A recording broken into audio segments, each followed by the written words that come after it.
Okay, Genesis 24:61 through 67. So now we're going to finish this chapter. Rebekah and her young maids mounted the camels and followed the man. The servant took Rebekah and set off for home.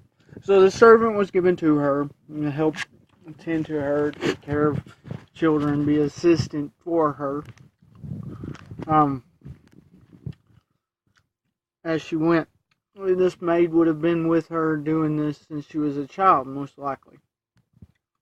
Maybe like a nanny, but maybe younger age. So I'm sure maybe she was like a teenager when Rebekah was.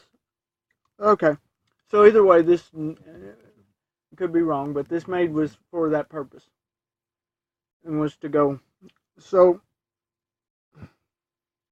they go back for her to be with her husband, the marriage to take place. Isaac was living in Negevah. He's still with Abraham. He had just come back from a visit to Beer Rayon. In the evening, he went out into the field while meditating. Now, this ain't meditation as we see today. He was just contemplating, thinking about the day.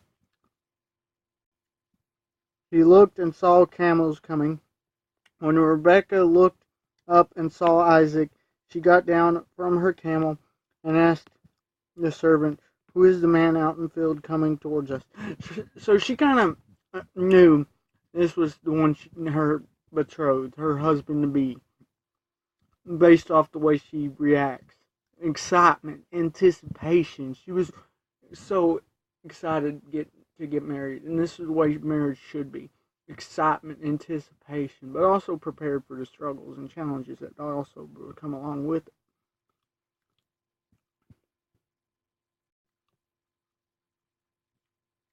"This is my master." She took her veil and covered her face. We have wedding veils today. This tradition, we see that there.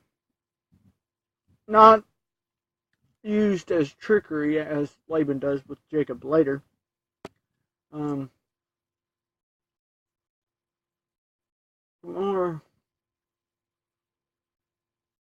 I don't know. It ain't done out of trickery. Later, this is used for trickery with Isaac and her boy.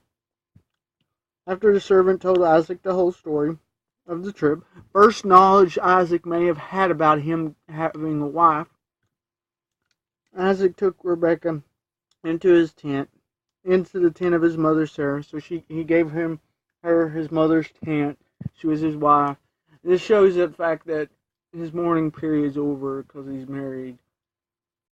This doesn't show that she's now as his mom, but the fact that the mourning's over. This was a purpose for Abraham seeking him a wife. One of the reasons, so his mourning would be over. He married Rebekah, and she became his wife. Now, it's likely him taking her into his mother's tent was until they were married. She may have had her own tent,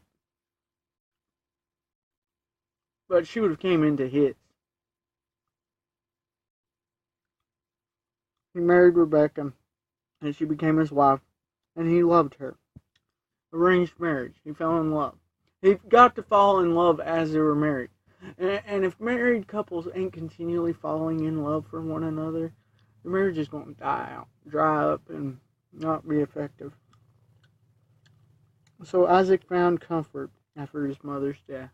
You know, this is a beautiful picture of Christ. If you think about it, how he loves us, and more we know him, more and more we love him.